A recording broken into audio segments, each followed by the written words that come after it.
अस्सलाम वालेकुम। मीडिया भाई के लेटेस्ट एपिसोड में आप सबको खुशामदीद। आज भी हमारे पास सारे सियासी मंजरनामे पे बात करने के लिए फासिल साहब मौजूद हैं। जी अस्सलाम वालेकुम जी, फासिल। वालेकुम सलाम।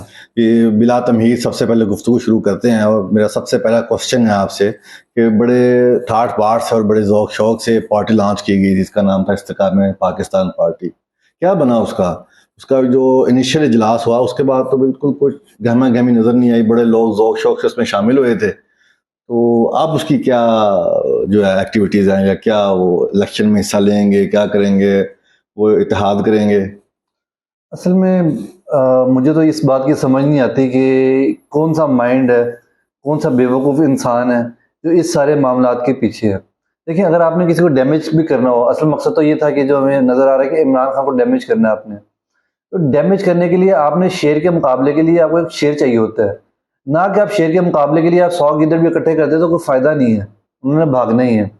और पॉलिटिकल पार्टीज़ में क्या होता है कि पॉलिटिकल पार्टीज़ जो है ना वो कोई लाइक इदारा तो होता नहीं है, जिसमें आप ये कहेंगे एक सीईओ आ गया, एक डायरेक्टर आ गया, हमने भर्ती कर ली है।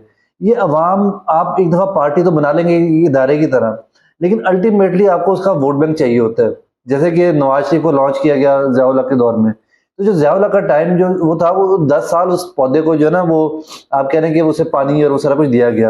और फिर फाइनली जब नवाज़ शरीफ ने काफ़ी सारी देर के बाद पंजाब के अंदर अपना एक थोड़ा-सा वोट बैंक बना लिया, तो फिर वो इस काबिल हुआ कि वो अपने ओन पे यानी उसके बाद भी ज़िया-उल हक के जाने के बाद भी आप देखें कि आईजीआई जो थी, उसके बगैर नवाज़ शरीफ नहीं जी सकता था। आईजीआई यानी पूरा इत्तेहाद बनाया गया। फिर वो हुआ ये कि लोग वो वोट डाल-डाल के जो जमात इस्लामी के लोग थे, बाकी छोटी-छोटी पार्टीज़ के लोग थे, वो नवाज़ शरीफ को वोट डाल-डाल के उनसे मोहब्बत डेवलप होगी। इसलिए आपको नज़र आ रहा होगा कि जब इलेक्शंस होते हैं तो जमात इस्लामी आपको कहीं नज़र नहीं आती। क्योंकि जो जमात इस्लामी का वोट बैंक है ना, अगर आप वैसे भी देखें, आप बहस मुबाहिसे में भी देखें, जो ड्राइंग रूम में हो रही होती है, तो वो जितने बाबे थे ना, वो नवाज़ शरीफ के जो है मोहब्बत में गिरफ्तार हो चुके हुए हैं। अब तरीन की पार्टी का मसला ये है कि यहाँ पे एक तो आपने बंदे तोड़े। अच्छा, अब क्या था कि वो बंदे तोड़ के वो एक ये नैरेटिव देते, फ़ायदा तब होना था कि वो नैरेटिव ये देते कि वो लोग जो है वो मुल्क में चेंज चाहते हैं। इमरान खान एक अच्छा लीडर तो होगा लेकिन उसकी टीम अच्छी नहीं थी, लिहाज़ा हम लोग सामने आए हैं, हम इमरान खान के खिलाफ नहीं है, हम इमरान खान के यानी बेहतर नज़रिए मुतबादल। हम इमरान खान के नज़रिए के साथ हैं और हम उससे बेहतर काम करके देंगे। तो आप आते और आप क्रिटिसाइज़ करते। आज जो लोग महँगाई और सारे मामलात है, लोगों का जो गुस्सा है, वो लोगों का गुस्सा पीडीएम पे है। अब हो क्या रहा है? तरीन की पार्टी ने किया क्या? आपने देखा होगा वो एक फिरदौस अशकमान नामी एक औरत आके बैठी होती है और इस तरह के फयाज चौहान जैसे 2-3 लोग, वो आके कर क्या रहे हैं कि जो ऑपोजिशन पार्टी है, देखिए दुनिया में एक और आप देखें, दुनिया में होता क्या है कि हमेशा तनकीद जो है ना वो गवर्नमेंट में होती है, क्योंकि मुल्क की भाग-दौड़ जो होती है वो गवर्नमेंट के हाथ में होती है। वो जो पॉलिसीज़ बनाते हैं, उससे लोगों का फ़ायदा या नुकसान होता है। ऑपोज़िशन में कभी तनकीद नहीं होती। पाकिस्तान वाहिद मुल्क है, जिसके अंदर ये चंद जो बेचारे छोटा तबका है, जो तालीम याफ़्ता नहीं है, जो पढ़ लिख नहीं सके, वो कर क्या रहे हैं? वो जो भी कोई चीज़ होती है उसका कसूरवार ऑपोज़िशन को ठहराते हैं, ना कि हुकूमत में तनकीद करें। देखिए ना, हुकूमत में इमरान खान था तो 150 का पेट्रोल था और वो अगर 250 का हो गया, तो इसका मतलब है कि जो बाद में गवर्नमेंट आई उससे उसकी पॉलिसीज़ थी जो कि अच्छी नहीं थी। तो अब आपने तनकीद उन पे करनी है, ना कि इमरान खान पे करनी है। इसी तरह इस्तेकाम पार्टी ने जो गलती की वो ये की कि इन्होंने तनकीद शुरू कर दी इमरान खान पे। तो इमरान खान के साथ तो लोग वैसे 70% है, 80% है। तो जो 20% लोग थे, मैं कहता हूँ हाफ कुक मील जो है सर्व कर दिया। इमरजेंसी में पार्टी लॉन्च की है, कोई सोचा समझा नहीं, कोई उसकी मुज़मरात को देखा नहीं कि आफ्टर इफेक्ट्स क्या होंगे, उसके रद्दअमल क्या आएगा, लोग उसको पसंद करेंगे कि भी नहीं करेंगे। लोग फवाद चौधरी या जो दूसरे आपने नाम लिए फिरदौस आशिक अवान या लीम खान को नहीं पसंद नहीं, करते। असल में ये लोगों ने लब्बैक कहा हुआ इमरान खान की लीडरशिप है। असल में ये लोग समझ ये रहे थे कि जैसे पहले होता था, पहले क्या होता था कि एक इलेक्टेबल की सियासत थी और वो इलेक्टेबल जहाँ मर्जी चले जाता था तो उसकी जो हल्के की आवाम है वो भी उसके पीछे उधर ही उसी पार्टी में चली जाती थी। तो इनको इस चीज़ की समझ नहीं थी या इन्होंने सर्वेज नहीं करवाए। मैंने कहा ना, पता नहीं कौन सा जाहिल बंदा इसके पीछे था कि क्या वो पाकिस्तान ग्रो कर रहा है जितना दुनिया ने ग्रो किया है। देखें, अब मीडिया और बाकी टूल्स और सारी चीज़ें, या तो आप पाकिस्तान में बंद कर देना, आप पाकिस्तान में बंद कर दें कि कोई मोबाइल फ़ोन नहीं होगा, कोई प्राइवेट जो है यानी ट्विटर फेसबुक नहीं चल सकेगा। जब बादशाह होती है ना, फिर इस तरह की पाबंदियां लगानी पड़ती हैं आपको, ताकि लोगों के पास इन्फॉर्मेशन ना पहुंचे। एक सिर्फ पीटीवी हो और पीटीवी दिन रात आपको दिखाया कि जी शहबाज शरीफ जो है वो बड़ा अच्छा एडमिनिस्ट्रेटर है, जो आज 10 साल पहले कहानी चलती होती थी, और वो कहानी लोगों को, हम जैसे नौजवानों को वो सुनने को मिलती, और हम लोग जो है वो उस पर लबैक कह देते। तो या अगर आपने वो बैन नहीं किया था, तो फिर अब आपको समझना चाहिए था कि लोग जो है ना वो ग्रो कर चुके हुए हैं, लोगों के अंदर अवेयरनेस आ चुकी हुई है, अब गांव में भी वो हालात नहीं रहे। तो इसलिए इन्हें और दूसरे नंबर पे जो मैंने आपको बात की, जो सबसे इंपॉर्टेंट है, वो ये है कि इमरान खान को गाली देके आप कैसे इमरान खान का वोट ले सकते हैं। 70% वोट बैंक में इमरान खान का है। अगर आपने उनको तोड़ना है तो आप अपने आप को बेहतर प्रेजेंट करके आप कर सकते हैं। आप कहते हैं जी इमरान खान बड़ा अच्छा जो है वो लीडर है, इमरान खान जो है वो उसका नजरिया बड़ा अच्छा है, लेकिन उसकी टीम अच्छी नहीं है, वो अच्छा डिलीवर नहीं कर सका, हम इससे बेहतर डिलीवर ये तो करेंगे। टाइम टेकिंग प्रोसेस है ना, कि अल्टरनेट आप मुतबादल पेश करें, वो डिलीवर करें तो फिर पिछला खत दफन होगा ना। ऐसे इमरजेंसी में तो हाफ कुक तो नहीं ना कोई भी चीज नहीं, हो वो सकती। इनका शायद अब देखें ना, इसी के आगे दूसरी कड़ी है, वो पहली कामयाब नहीं, परवेज खटक साहब ने वहां पे पार्टी लॉन्च कर दिया, तो वो उसका क्या, जब पिछली कामयाब नहीं हुई तो ये कैसे कामयाब हो असल गई? में मैंने कहा ना, पता नहीं कौन बेवकूफ है जो इन्हें मशवरे दे रहा है, कौन स्टूपिड। असल में नून लीग का यही तो प्रॉब्लम है ना, ये पॉलिटिकल पार्टी तो कभी थी नहीं, ये लोगों के सहारों पे हमेशा हुकूमत में आती रही है, इसलिए इनको कभी भी जो है ना वो खुद से मेहनत करके खाने की आदत ही नहीं है। खुद से कभी इन्होंने अपना पकाया हुआ नहीं खाया, ये लोगों के पकाए हुए पे खाते हैं, और उसमें ज़ियाउल हक और फिर हमीद गुल और इस तरह के लोग। केपी वो इलाका है जहाँ पे तो सबसे पहले तब्दीली आई, वहां पे लोग जो है वो इलेक्टेबल्स को पहले ही नहीं मानते, वहां पे जो शऊर जो है वो पाकिस्तान में सबसे ज्यादा है। आपने वहां पे ये फिर हरकत कर दी, तरीन की हरकत से आपने कुछ सीखा नहीं, आपने वहां पे हरकत कर दी। वहां पे क्या हुआ, खटक जो है वो लगा रहा जोर लगाता रहा, लोग शामिल नहीं हुए। अब आपने क्या किया कि 2-3 दिन में सुनने में आया कि आपने बड़ा एक हैवी क्रैकडाउन किया, लोगों को गिरफ्तार किया, और जो जो लोग गिरफ्तार हुए थे 1-2 दिन पहले, उनको सारों को लाके आपने खटक के साथ बिठा दिया। अब उनके चेहरे देखें, वो अगेन वो मुरझाए हुए हैं। खट्टक तो अपनी सीट नहीं जीत सकता। लेकिन इसके अंदर सबसे इंपॉर्टेंट बात यह कि इमरान खान के लिए सबक है कि इमरान खान जो इस तरह के लोग देखें, असद कैसा को साइड पे करके खट्टक को इमरान खान ने सीएम बनाया, वो आज भी खड़ा है। और वो आज भी खड़ा है। दूसरे दिनों में आतिफ खान, सारे कहते थे वो डिजर्व करता है, उसको साइड पे करके महमूद खान को सीएम बनाया, महमूद खान दौड़ गया, आतिफ खान आज भी खड़ा है और वो रिपोर्ट है। तो इमरान खान के लिए सीखने की बात है। झगड़ा साहब भी खड़े हैं, झगड़ा और बाकी, लेकिन इमरान खान का कोई भला कर रहा है। देखिए, एक तरफ तो वो बेवकूफ तो है, लेकिन सबसे ज्यादा शुक्रिया उसको इमरान खान को अदा करना चाहिए, उस इंसान का। आप देखिए कि इमरान खान के अंदर जो है ना वो एक गुरों वाली, शायद वो लोग, उसकी अपब्रिंगिंग वहां पे हुई है, वो लोगों पर ट्रस्ट करता है, और ट्रस्ट करने का होता ही है कि वो 2 नंबर लोग भी उसको, आप कह लें कि उससे सीटें ले जाते हैं और सामने आ जाते हैं, क्योंकि उनका स्किल ज्यादा होती है ना। आप कभी भी सरकारी इदारे में जाएं, सरकारी इदारे का जो एक मुंशी होगा ना, जो क्लर्क होगा, वो बंदा जो है इतना काबिल होगा कि आपको पूरे पाकिस्तान में ऐसा काबिल बंदा नहीं मिलेगा उसको, क्योंकि राजी का नाता अपने अफसरों को कैसे राजी करना है, क्योंकि अफसर तो बदलते रहते हैं, क्लर्क वही रहता है।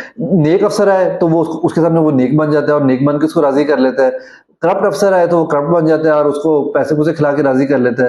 तो इमरान खान का भी यही मसला है। इमरान खान को जो है ना, इन लोगों ने, ये पटवारी टाइप के जो है वो लोग थे, क्लर्क लेवल के, ये घाट सियासतदान थे, ये सदियों से शासन करते आ रहे थे, इन्होंने इमरान खान को बेवकूफ बनाया। अब इमरान खान को उस इंसान का शुक्रिया अदा करना चाहिए जिसने ये सारा कुछ प्लान किया। उसने इमरान खान की पार्टी से सारा ये कचरा, आप देखें, जब पीटीआई 2011 में इमरान खान इन्वॉल्व किया, मीनार पाकिस्तान का जलसा हुआ, उसके बाद आपको याद होगा नून लीग ने एक प्रोपेगेंडा शुरू किया मीडिया पे पैसा चला के, और जो लोग थे और लोगों ने वो प्रोपेगेंडा बाय किया, वो कहते क्या थे, वो कहते थे जी इमरान खान तो अच्छा बंदा है, हमें उस पर कोई डाउट नहीं है। नहीं, जो आप सारा जो तजिया पेश कर रहे हैं कि अल्लाह ताला ने, ये सवाल मेरा आपका तजिया उसमें ज्यादा फिट होगा। मैं जो आपसे सवाल पूछना चाह रहा हूँ, जो आप सारा तजिया कर रहे हैं, तो इसी पे जैसे इमरान खान को शुक्रिया अदा करना चाहिए, इस पे कोई लफाफा सहाफी आजकल बड़े जो मशहूर हैं या कुछ तजियाकार, वो ये कह रहे हैं कि जैसे पार्टी बनी थी वैसे ही खत्म हो रही है, तो आप कह रहे हैं इमरान खान को शुक्रिया अदा करना चाहिए। इन दोनों चीजों को रिलेट मैं उस बात पे ही, आपने बड़ा अच्छा सवाल पूछा, लेकिन मैं इस पे आता हूँ, पहले उसको कंप्लीट कर लूँ। आप देखें कि इमरान खान पे क्या बहस होती थी मीडिया पे, ड्राइंग रूम में, चौकों में, कि जी इमरान खान ने चीनी चोर तरीन को रखा हुआ है, इमरान खान ने कब्जा माफिया अलीम खान को रखा हुआ है, ये सलीम साफी जैसे जो एटीएम मशीन कहते थे, जो मुनाफिक इंसान थे, एग्जैक्टली एटीएम मशीन, ये कहते थे जी केपी के, जो केपी के ताल्लुक रखते थे, वो कहते थे जी केपी के में जो है वो 10 सालों में कोई काम ही नहीं हुआ, और खट्टक ने बीआरटी में जो है वो करप्शन किया है और बाकी मनसूबे में करप्ट था। महमूद खान, वो 5 साल हम सुनते रहे कि महमूद खान से ज्यादा करप्ट चीफ मिनिस्टर नहीं आया। आज आप देखें, आज आपको टीवी में नजर आएगा सलीम साफी जो है ना, वो इनकी तारीफ करते हुए, वो कहेगा खट्टक से ज्यादा अच्छा कोई इंसान ही नहीं था। और दूसरे नंबर पे इन्होंने इमरान खान का भला किया ना। अब मुझे बताएं कि नून लीग के जो लोग थे, जो वोटर्स थे, जो अपने अपने रिश्तेदारों में बहस करते हुए बातें करते थे कि हमने जो है वो इसलिए इमरान खान के साथ नहीं है क्योंकि ये क्या तब्दीली लाएगा, इसके साथ तो परवेज खटक है, इसके साथ तो तरीन है, इसके साथ तो अलीम खान है। आप देखिए जितने एक नाम थे जिसपे नून लीग क्रिटिसाइज करती थी, आज किसी मुजस्मा साज ने उन वो जो तलवार चला के उस सारे कचरे को साइड पे कर दिया। देखिए ना, फवाद चौधरी सॉरी जो क्या नाम है, वो जो है अपना इनके मशीर जो है अपना, जो वहां पे सारा मैनिपुलेट कर रहे हैं, वो कह रहे हैं कि सारी जो ड्रग्स की जो तरसील है पवन चौधरी करता सारी पार्टियों में, हाई एंड में और चौधरी सारा। तो मैं आपसे मशीर है, मैं कह रहा हूँ आपसे, आप 2011 के बाद आप मीडिया चला लें या आप छोटे जो है तारड़ साहब जो जी, आप किसी अपने नून लीग के रिश्तेदार की बातें याद कर लें या उससे पूछ लें, जिन जिन लोगों पे वो क्रिटिसाइज करते थे ना, वो आज आपको एक बंदा भी पार्टी के अंदर नजर नहीं आ रहा, वो सब छोड़ चुके हुए हैं। तो इमरान खान को शुक्रिया अदा करना चाहिए। बाकी जो आपका सवाल था, आपने बड़ा देखें इंपॉर्टेंट सवाल पूछा, बड़ा इंटरेस्टिंग है। ये आपको आजकल हमें नून लीग के जो लीडर्स हैं वो, और वही 2 नंबर सहाफी, वो कहते हुए नजर आते हैं कि जी ये पार्टी जैसे ही बनी थी वैसे खत्म हुई। पहले नंबर पे देखें, पार्टी बनती है और खत्म कैसे होती है, वो होती है अवाम के वोट से। अगर एक पार्टी का अवाम में वोट बैंक है तो वो कभी आप उसको खत्म नहीं कर सकते।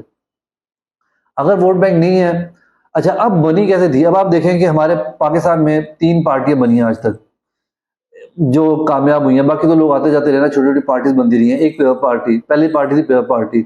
पेपर पार्टी कैसे बनी, लेकिन जो मैं आपको मिसाल बता रहा था ना, कि आप मुझे मिसाल के तौर पर असल में टॉन्ट का जवाब दे रहे हैं ना, टेस्ट ट्यूब वाले का। नहीं, मैं आपको बताता हूँ ना। देखें, आज आप मुझे लाहौर का जो है वो बादशाह लगा दें, मेयर बना दें या चीफ मिनिस्टर पंजाब बना दें, और मुझे आप 4-5 साल दे दें, तो 4-5 साल में मैं लोगों को खिला पिला के प्लॉट एलडीए के दे के कुछ कर करा के सारे लोगों को मैं अपना वोट बैंक बना लूंगा। पार्टी हमेशा एस्टेब्लिशमेंट ऐसे बनाती रही है कि एक वो मोरा लॉन्च करते थे, और वो मोरे को जो है ना लॉन्च कैसे करते थे कि आते ही पॉलिटिक्स में आते ही उसको हुकूमत दे देते थे। जब हुकूमत मिलती थी तो वो अपना वोट बैंक बनाता था। जुल्फ़िकार अली भुट्टो कैसे आप आते ही लॉन्च कैसे हुआ है, आते ही अयूब खान की कैबिनेट में 8 साल, उसके बाद यानी पेपर पार्टी का बानी, उसके बाद दूसरी बड़ी पार्टी है नून लीग। नून लीग कैसे आई, नून लीग का बानी नवाज शरीफ, आते ही फाइनेंस मिनिस्टर और चीफ मिनिस्टर ज़िया की गोद में। इमरान खान तो 27 साल से स्ट्रगल कर रहा है। इमरान खान तो मार्शल के होते हुए एक दफा क्या 1 मिनट के लिए भी हुकूमत नहीं मिली। इमरान खान ने तो लोगों का वोट बैंक बनाया ना। इमरान खान का तो 2011 में देखें मीनार पाकिस्तान का जलसा था, वो कहते हैं जी तरीक का सबसे बड़ा जलसा था। उस जलसे के बाद भी इमरान खान तो सीट्स नहीं जीत सका। इमरान खान तो उसके बाद भी गवर्नमेंट नहीं मिली। अगर इस्टेब्लिशमेंट नहीं बनाना होता उसको तो 2011 के जलसे के बाद बना देते, तब तो उसके बाद वोट बैंक भी था। तो इमरान खान ने स्ट्रगल करके यहाँ तक आया। तो ये वो जो टेस्ट ट्यूब बेबीज हैं, आपने सही कहा, जो टेस्ट ट्यूब बेबीज हैं वो किस मुंह से बात कर सकते हैं, उसका जवाब दे रहे हैं। और आज आप कहते हैं पार्टी खत्म होगी। ये तो आप लोगों को भी पता है ना, आप गली मोहल्ले में जाके तो देखें कि लोग आपको किन अलकाबात से याद करते हैं। पार्टी जो है ना वो खत्म, आप बात वो सही कह रहे हैं कि जैसे पार्टी बनी थी वैसे खत्म होगी। वो कौन सी पार्टी से खत्म हुई, वो पेपर पार्टी और नून लीग। नून लीग ज़िया की गोद में बनी थी ना, मार्शल एस्टेब्लिशमेंट की गोद में बैठ के बनी थी, और एस्टेब्लिशमेंट की गोद में खत्म होगी। फिर वो मुझे गोल्डन वर्ड्स ऑफ बड़े गाक जो साफी के याद आ रहे हैं। उन्होंने कहा था कि नून लीग और पीपल पार्टी जो है ना अपनी तबाही उम्र पूरी कर चुकी है, यानी कि वो सही कह रहे हैं, अपने मुंह से कह रहे हो। लेकिन देखें इनकी मौत भी जो है एस्टेब्लिशमेंट की गोद में हुई है। देखें वो कहते हैं ना, पहुंची वहां पे खाक जहां का खमीर था, तो जहां से खाक शुरू हुई थी ना वहीं पे खत्म हुई है। इमरान खान का आप देखें, अगर ये इमरान खान का पार्ट देखें, साफ सी बात है ना, लॉजिकल बात है। अगर ये कहते हैं कि पार्टी वैसे ही खत्म हो रही है, तो पार्टी खत्म हो गई है, तो आपको पीटीआई के लोगों को पकड़ने की, झंडे उतारने की क्या जरूरत है? इलेक्शन कराए मैदान में। फहद ये देखे ना, ये तो सारी जो हम बात कर रहे हैं ये तो सियासतदानों की अपर लेवल की ड्राइंग रूम की बात, इनकी बंदरबांट इख्तिदार की। अब कोई अवामी क्वेश्चन मैं आपसे करना चाह रहा हूँ, आज का जो बड़ा अहम सवाल है उसका भी कोई जवाब दें। तो अवाम किधर जाए, इन्फ्लेशन कहाँ चली गई है, कहाँ चीनी 160 रुपये पे चली गई है, पेट्रोल फ्यूल प्राइसेस देखे, आटा कल 600-700 रुपये 800 रुपये महंगा हुआ है 20 किलो। या अवाम कहाँ जाएगी? ये तो कह रहे थे कि डिफॉल्ट का खतरा टल गया, डिफॉल्ट से बच गए, पैसे आ गए, रेल फेल हो गई, शायद दूध की नहरें बह जाएंगी। ये तो महंगाई होनी शुरू हो गई है, बिजली 5 रुपये, ये तो 50 रुपये तक पीक, ये तो दुनिया में हाईएस्ट रेट है। और क्या यहाँ पे लोगों की पेइंग कैपेसिटी है? लोग कहाँ जाएंगे? लोग जेवर बेच बेच के बिल दे रहे हैं। देखिए असल में ये हमारा ना बदतरीन दौर गुजर रहा है, लेकिन शायद एक तरह से ये सबसे बेहतरीन दौर भी है। बदतरीन दौर इस तरह से है कि जो तकलीफें अवाम को इस दौर में मिल रही हैं, इस टाइम पे मिल रही हैं, आज से पहले कभी नहीं मिली। लेकिन बेहतरीन दौर कैसे है कि लोगों की आंखें खुल रही हैं। हम जैसे लोगों की हम कुछ लोग, हमारी मोहब्बत है, 14 अगस्त होती थी, हम झंडे लेके बाहर निकलते थे, हम आज़ादी के नारे मारते थे, हम समझते थे हमारा मुल्क आज़ाद है। आज हमारी आंखें खुली कि हमारा मुल्क आज़ाद नहीं है, आज़ादी पार्शली है। बादशाह के साथ खड़े होगे तो आप आज़ाद हो, अगर बादशाह के खिलाफ खड़े होगे तो आपके पास आप कोई आज़ादी नहीं है। आप देखें कि नून लीग का एक यानी 1.5 साल पहले क्या मुद्दा था, इनका मुद्दा ये था वोट को इज्जत दो। अल्लाह ताला शायद एक्सपोज करे, मैंने आपसे कहा ना कि ये अभी तबई मौत मर रही है, ये कहते थे वोट को इज्जत दो। वोट को इज्जत देना, जो आज बूट पॉलिश इन्होंने किया पाकिस्तान की हिस्ट्री में कभी वोट को दफन ही कर दिया। दफन कर दिया। उसके बाद ये कहते थे महंगाई मार्च, वो जी चीनी मुझे याद है 100 रुपए पे पहुंची, पूरा मीडिया पे तूफान आया हुआ है। पेट्रोल 150 पे पहुंचा, पूरे मीडिया पे तूफान आया हुआ है कि लोग कैसे करेंगे। ये नून लीग वाले बैठे कहते थे कि आपने मरना नहीं है, अब मैं गरीब को क्या जवाब दूं। नहीं, असल में जब पेट्रोल महंगा हुआ तब भी उन्होंने वावेला मचाया, जब उन्होंने 5 रुपए बिजली सस्ती की और पेट्रोल 10 रुपए सस्ता किया तो भी वावेला मचाया। ठीक है, आप फिर नून लीग फिर क्या होता था, इनके लीडर्स बैठे कहते थे कि हम अवाम को क्या जवाब दे, अवाम तो वो हमारा गिरबान पकड़ते हैं कि आप लोग जिम्मेदार हैं, आप आवाज नहीं उठाते। अब आज आप देखें, जो ये लोग कहते थे, आज अब चीनी जो है वो 150 पे पहुंच गई हुई है, क्योंकि सारे तो माशाल्लाह चीनी चोर जो ये कहते थे और सारा कुछ, वो सारे महमूदो याज एक ही सामने खड़े होकर महमूदो याज, तो वो ना कोई बंदा रहा ना कोई बंदा नवाज। तो आज तो मसला ये है कि सारे ही सब गैंग अप हो गए ना। फिर उसके बाद आटे की बात करते थे, हमें अभी थोड़ी देर पहले सुनने में मिला कि जो हमारा ड्रामेबाज जो है वो हमारा प्राइम मिनिस्टर है, कपड़े बेचने लगा आटे के लिए कपड़े बेचने लगा है। फिर इसने कहा जी गंदों की रिकॉर्ड पैदावार हुई। रिकॉर्ड पैदावार ऐसे होती है कि आपका आटे की कीमत नहीं संभल रही, आटा महंगा होता जा रहा है। फिर पेट्रोल आप देखें, पेट्रोल 150 पे जो है वो महंगा था, लेकिन 250 पे सस्ता है। मतलब उस वक्त 120 रुपए $120 बैरल था, आज 70-75 में फिर रहा है। ठीक है, फिर आधी कीमत होगी इंटरनेशनल। सबसे मजे की किराए आधे हो गए, सब कुछ गिर गया ना। देखिए ये तो पीक, पाम ऑयल नीचे गिर गया, किराए आधे रह गए, हर चीज नीचे आ गई है, लेकिन यहाँ महंगाई हो रही है। सुपर साइकिल है वो तो देखें वापस आ गया ना। अब आप एक और बात देखें, जो आपने बात की डिफॉल्ट की, देखिए डिफॉल्ट क्या होता है। डिफॉल्ट की एक सिंपल नाजरीन के लिए मैं उसमें अल्फाज में अगर समझाऊं कि एक इंसान है, उसके ऊपर 2 लाख रुपए का कर्जा चढ़ा हुआ है, बैंक अकाउंट में उसके पास 1 लाख रुपया है। तो वो कहता है जनाब मैं तो जो है वो डिफॉल्ट करने लगा हूँ, क्योंकि मेरे पास जो है मैंने 2 लाख रुपया कर्जा वापस करना है। अब क्या होता है कि अब 6 महीने बाद वो कहता है जी मैंने तो डिफॉल्ट से बचा लिया अपने आप को। तो डिफॉल्ट से अपने आप को कैसे बचाया होगा? वो बचाया ऐसे होगा कि उसकी आमदन है, उसकी आमदन जो थी पहले 1 लाख रुपया थी, अब उसकी आमदन हो गई 5 लाख रुपया। तो जो उसने कर्जा देना है वो कर्जा अपनी आमदन में से दे देगा। लेकिन हमारे मुल्क में क्या हुआ है? हमारे मुल्क में ये हुआ है कि आपको 3 महीने का टाइम मिल गया। टाइम कैसे मिला कि IMF ने आपसे कर्जा, आपको और कर्जा दे दिया है, सऊदी अरब ने पैसे रखवा दिए, UAE ने रखवा दिए। तो आप डिफॉल्ट तो किए हुए हैं, तो जो आपका कर्जा था, कर्जा तो आपका कम नहीं हुआ, आपने तो मजीद कर्जा ले लिया। यानी ये ऐसे ही है कि आपका कर्जदार ने आपको मोहलत दे दी। नहीं, ये देखें ऐसे ही है कि आपके पास 2 बैंक से क्रेडिट कार्ड है, एक क्रेडिट कार्ड पर डिफॉल्ट करने लगे हैं तो आपने दूसरे बैंक से कर्जा ले लिया और उस बैंक को पकड़ा दिया, तो आपको 2 महीने बाद का टाइम मिल गया। आमदन नहीं बढ़ाएंगे तो कोई हल नहीं। आप जब आप लोगों को ये बताएं डिफॉल्ट की ये ड्रामेबाजी ना करें, आप लोगों को ये बताएं कि आपने पाकिस्तान की आमदन बढ़ा दी है। पाकिस्तान की आमदन देखें, क्योंकि आप जो डिफॉल्ट करते हैं वो डॉलर्स में करते हैं ना, लोकल तो मसला नहीं है, वो नोट छापी जाओ, महंगाई होगी लेकिन छापी जाओ और कर्जे ले जाओ। आपको जो डॉलर्स में आपको आपकी जो है exports, remittance, foreign direct investment, आप वहां को ये बताएं कि इन 3 शोबों में आपने कितना परफॉर्म किया है। आप लोगों को ये बताएं, आप लोगों की आंखें खोलें कि इमरान खान ने कितना कमाया था। जब इमरान खान का दौर था तो पाकिस्तान ने इन 3 शोबों में कितना कमाया था। हम आए हैं तो हमने उसको, हम तजर्बाकार थे, हमारा 30-35 साल का तजर्बा था, तो हमने डबल कर दिया। तो आप लोगों को इस तरह से समझाएं। ये जो आपकी ड्रामेबाजी है ना, जो अब आप कह रहे हैं कि हम अपनी परफॉर्मेंस की बेस पे मार्केट में जाएंगे, आपको समझ नहीं आ रही कि लोगों के अंदर देखें, जो माँ बाप बेचारे तालीम नहीं मिल सकी थी, वो पढ़े लिखे नहीं थे, आज उनकी औलाद पढ़ लिख गई है। किसी के घर में कोई बच्चा जो है वो बाहर चले गया, जब वो बाहर गया तो उसकी आंखें खुल गई हैं, उसको शऊर आ गया कि ये क्या निज़ाम था। हमें शहबाज शरीफ जैसे लोगों ने ड्रामेबाजी बचपन में सुनने को मिलता था, ये 6 बजे सुबह उठ जाता है, ये रातों रात काम करवा देता है, ये वो फलाने काम कर देता है, कभी बूट पहन के। आप देखें ये जो डिफॉल्ट कहते हैं ना, जो डिफॉल्ट से बचा दिया, इसकी मिसाल ऐसी है कि पाकिस्तान में हर साल बारिशें होती हैं, हर साल शहबाज शरीफ बूट पहन के उन बारिशों में जाता है, लेकिन बारिशों का पानी आज तक खत्म नहीं हो सका। आज तक जो अब सीवरेज का निजाम लाहौर का ठीक नहीं हो सका। तो ये डिफॉल्ट भी ऐसे ही है कि हर 6 महीने पहले भी कह रहे थे कि पहले मिफ्ता आया, मिफ्ता ने कहा जी हमने डिफॉल्ट से बचा लिया, 6 महीने बाद अब फिर कह रहे हैं डिफॉल्ट से बचा लिया, फिर मतलब अगर आप इनको हुकूमत दे दें, फिर ये आके कहेंगे जी हम डिफ़ॉल्ट करने लगे, अब हमने फिर डिफ़ॉल्ट से बचा लिया। तो ये मज़ाक बंद करें, लोग अब इतने बेवकूफ़ और नहीं वहाँ हैं। पर रहम करें। जी नाज़रीन, आपने हमारी गुफ्तगू समाअत फरमाई, इस पे अपनी आरा का कमेंट्स के ज़रिए इज़हार कीजिए। हमें दीजिए इजाज़त। अल्लाह हम सबका हामी और नासिर हो। अल्लाह निगहबान।